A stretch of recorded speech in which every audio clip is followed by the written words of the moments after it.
U trenutku kada ste kupivši željeno, recimo u nekoj kineskoj ili američkoj internet trgovini, krenuli dovršiti kupnju, na ukupni se iznos mora obračunati PDV po stopi prema kojoj se obračunava u Hrvatskoj. Pošiljatelj to dokazuje IOSS brojem Import One Stop Shop, koji je sastavni dio carinske deklaracije. U idealnom je scenariju sve odradio pošiljatelj, no često nije tako. Tu prvenstveno mislim na te informacije ili elektroničku carinsku deklaraciju koja nije ispravno popunjena od strane pošiljatelja. Znači, on je odgovoran za podatke koje je pripremio prilikom slanja te pošiljke. Prije 1.7.2021. mi smo imali jedan obrazac, CN23, koji je nakon tog datuma nama dolazi u elektroničkom obliku.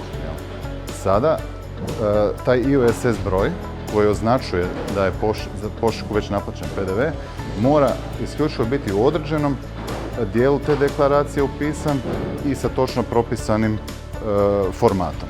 Ako ne dođe u tom formatu ili ako uopće ne dođe, mi ćemo na pošiljku, to jest carina, naplatiti sva davanja.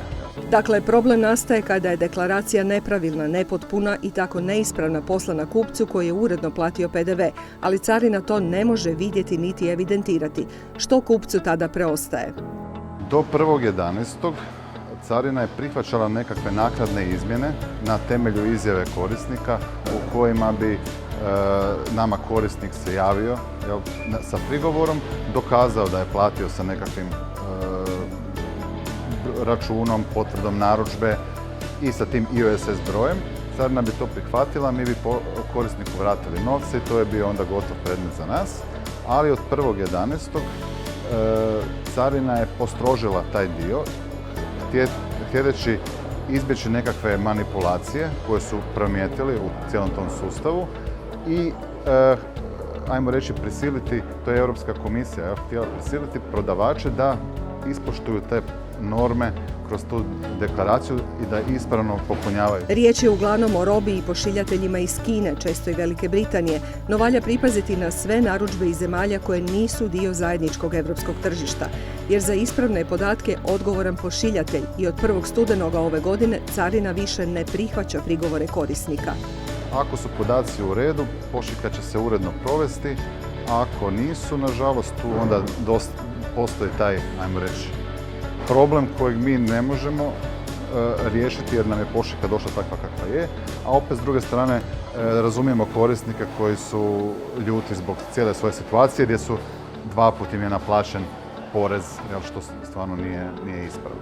Ali u ovom slučaju od 1.11. će morati, nažalost, se obratiti prodavatelju za povrat prevlačenih sredstava jer nama više carina neće dopuštati izmjene po tim deklaracijama.